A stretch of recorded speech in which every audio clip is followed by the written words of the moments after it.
welcome to Live Interactive English. Hi, everybody. I am Shane. And I'm Karen. Today, we are looking at part one of A Taste of World Traditions. So we're going to look at different traditions around the world because every country, they have their own traditions. We're going to get a taste of them. That's right. So for example, like I know that in Japan, they have lots of traditions that they follow, right? Yeah, they do a lot of they're very formal. There's a lot of formalities that they have there. Like a lot of maybe bowing to show respect. That's like the classic one that we think about. But like when I went to Japan or I've been to Japan, I thought people would bow more, but actually they're not always bowing like you would expect. So at first I started bowing to people and they were like bowing with me, but I don't think you need to bow that much. All the time, that's true. Maybe to show respect to somebody, or especially if you're serving somebody, then maybe you would bow to them. That's right. But have you noticed that before they eat, they always have to say something? Oh, they always say something like before they eat, like when they leave the house, when they come home from the house, and everybody has something they have to say. It's a formality. Exactly. So if you're living in Japan and if you don't do these things, maybe it's considered impolite, I would guess. Yeah. Well, speaking of weird traditions, well, that's not a weird tradition. That's just a tradition. A weird tradition that I've seen in Taiwan is during a funeral, there were like dancing ladies, like doing like a dancing show, and it was a funeral. That's true. I've heard of those. Usually during a funeral, like you feel like everyone should just be sad and very solemn. But there were like dancing ladies and they weren't wearing a lot of clothes. But I think maybe that's because they want to celebrate that person's life, right? And then to attract more crowds to come and join and watch. If I pass away, I will not mind if you invite dancing ladies to my funeral. I won't mind it. Okay, let's get into today's lesson. Okay.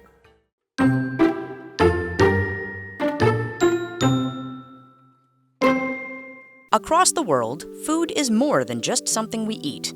It's a way to share traditions and connect with others. Every culture has its own special way of eating. So grab your culinary passport and explore some of the globe's unique dining customs.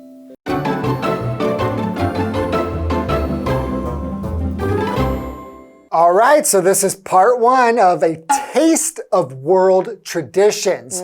So why don't you explain what a tradition is, Karen? Okay, then I will. So tradition, that is a noun. Okay. So traditions are events that people observe and repeat in the same way at the same time, maybe of the year or the month, week, or day, and generally with the same people too. It is something learned from our ancestors, parents, grandparents, aunts, and uncles, passed down from one generation to the next. Okay. So, for example, you could say, it is a tradition for a woman to wear white on her wedding day. Actually, that's the Western tradition. I was going to say, probably in different cultures, it's not going to be the same. Like in Taiwan, I think it would be red, right? Oh, because red's like a lucky color? Exactly. Okay. Okay, well, let's dive into the article. Dive in.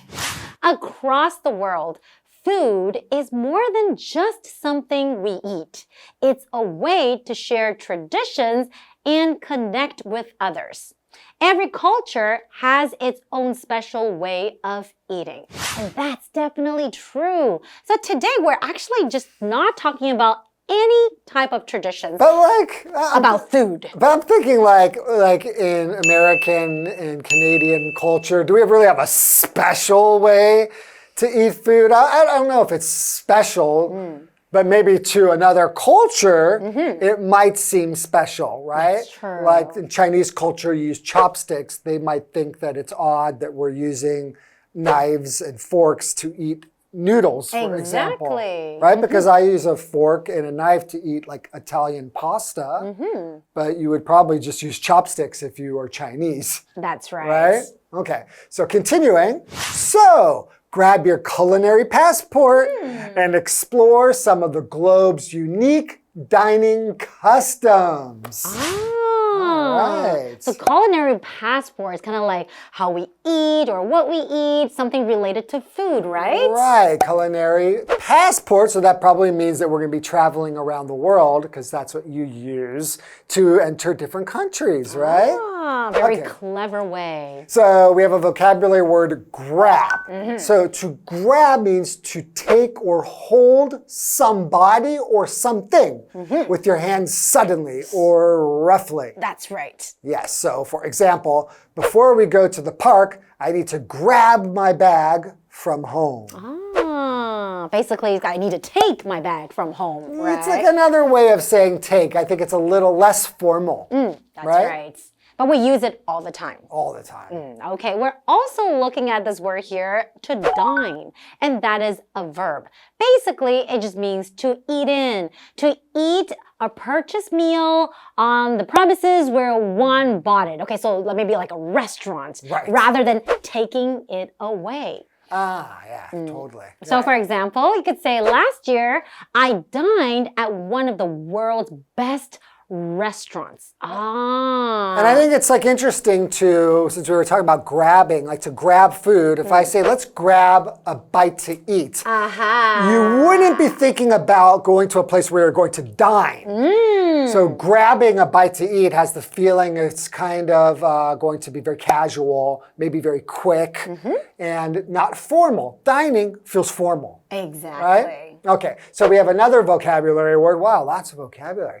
Custom. So a custom, that's a noun, is an accepted way of behaving or of doing things in a society or a community, right? Just what's acceptable. So for example, when I visited India, I was very interested in the local customs. Why don't we take a break and we'll come back to learn more about different customs in different countries. All right.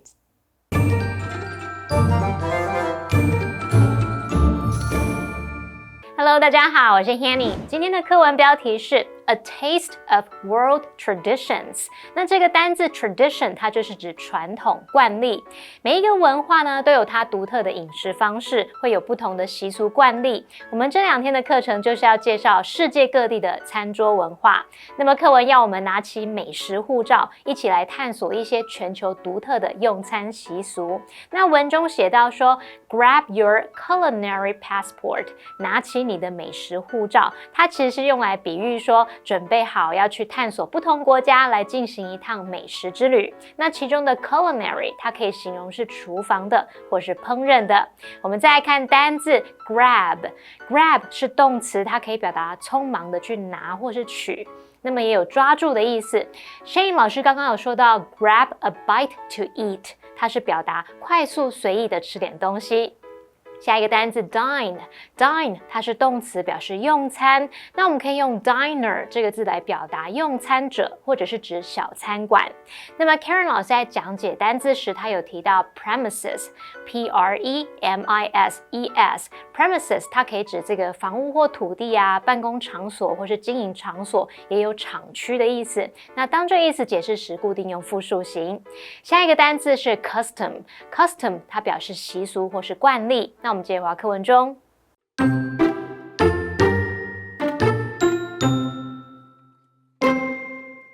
In Thailand, you'll find a fork on the table, but it isn't used in the way that you might think. The utensil is held in the left hand while a spoon is held in the right. The fork is used only to push food onto the spoon, as eating directly from the fork is considered very rude. Therefore, food is eaten from the spoon instead. In South Korea, showing respect for your elders is essential. This means that you must wait for the oldest person at your table to eat first before you can dig in. Similarly, you should pass foods and drinks to your elders before taking any for yourself, and try to eat at the same speed as everyone else.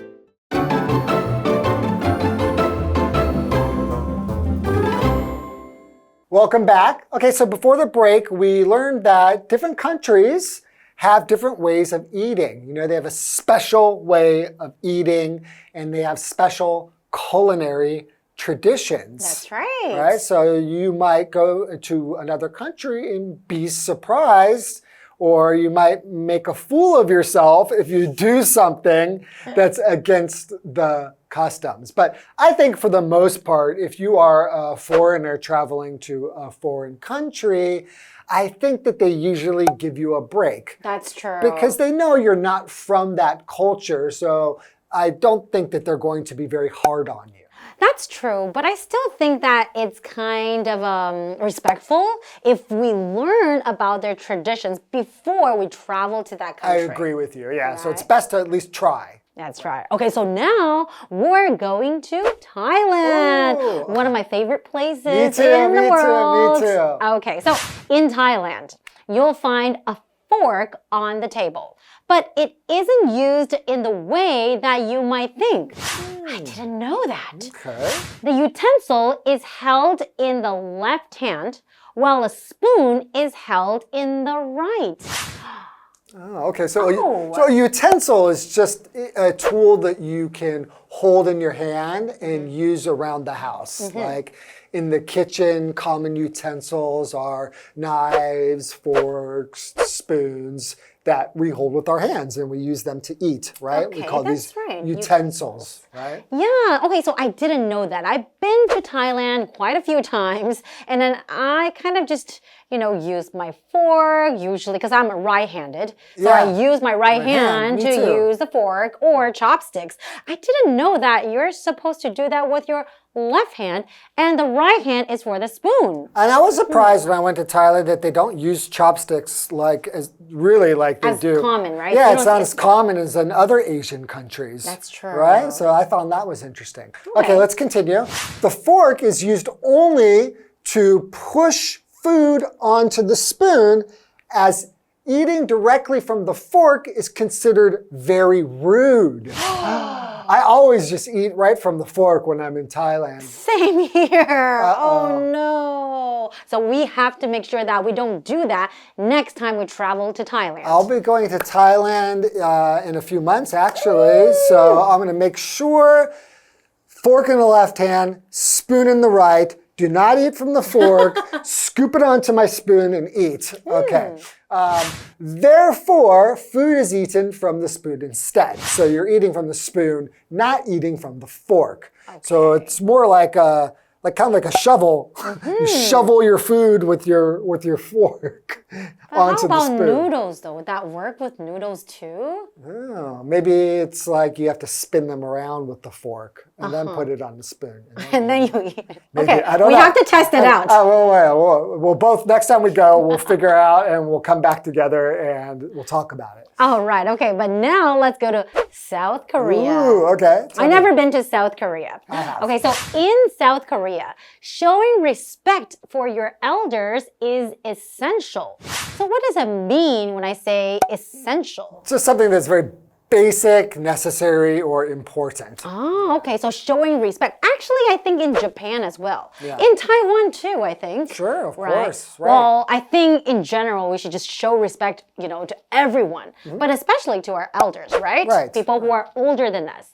So we're looking at this word here, respect, and that is a noun. So respect means that you accept somebody for who they are, even when they're different from you or you don't agree with them. You treat them nicely and with kindness. So for example, you could say, the coach earned his team's respect after he led them to victory. Oh, great. Okay. Okay, continuing.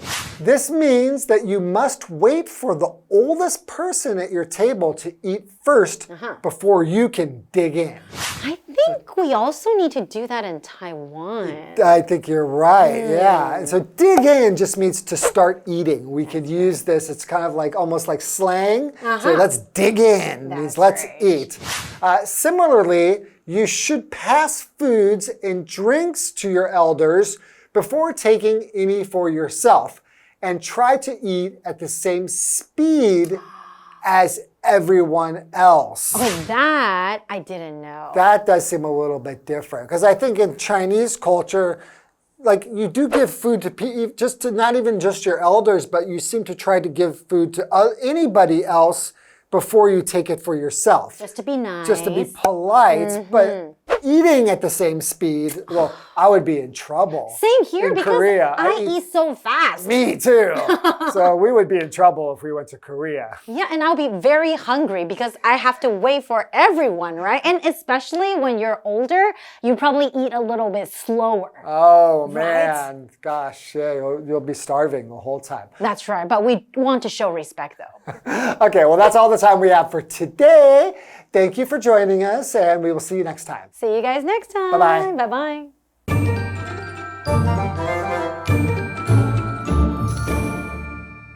好，那第一站我们来到泰国，在用餐的时候，你会发现桌上有一把叉子，它的使用方式并不是像你想的那样哦。这边的习俗是左手拿叉子，右手拿着汤匙。那么叉子只是用来把这个食物推到汤匙上面，然后再用汤匙来吃东西。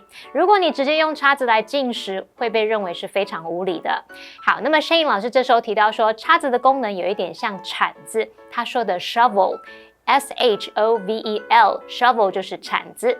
那我们接着来到韩国，在这边呢，尊敬长辈是很重要的，要等同桌最年长的人先吃，你才能开动。那也应该要先把食物、饮料递给长辈再取用，然后还要设法跟其他人用相同的速度来吃东西耶。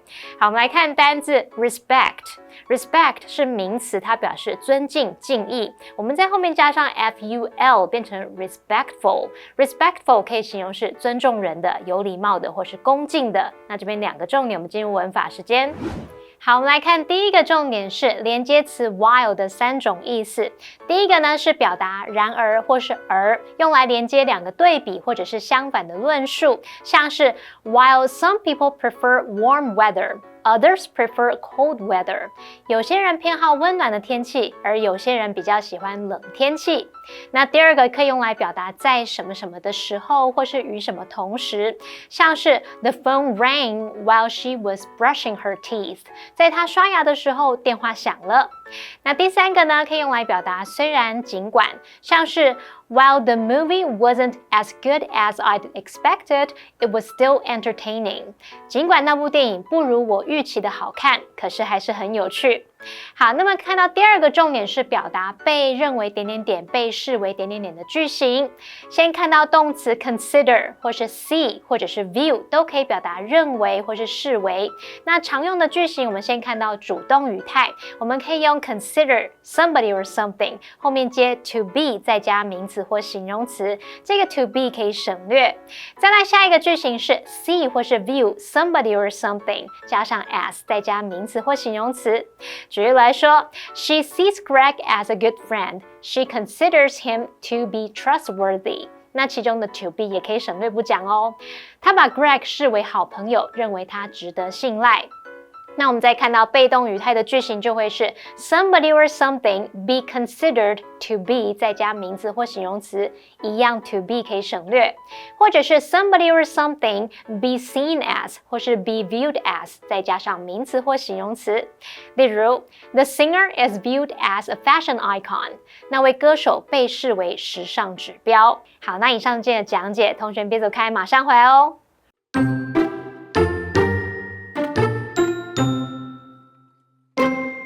Across the world, food is more than just something we eat. It's a way to share traditions and connect with others. Every culture has its own special way of eating. So grab your culinary passport and explore some of the globe's unique dining customs. In Thailand, you'll find a fork on the table, but it isn't used in the way that you might think. The utensil is held in the left hand while a spoon is held in the right. The fork is used only to push food onto the spoon, as eating directly from the fork is considered very rude. Therefore, food is eaten from the spoon instead. In South Korea, showing respect for your elders is essential.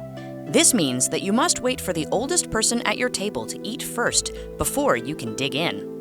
Similarly, you should pass foods and drinks to your elders before taking any for yourself, and try to eat at the same speed as everyone else.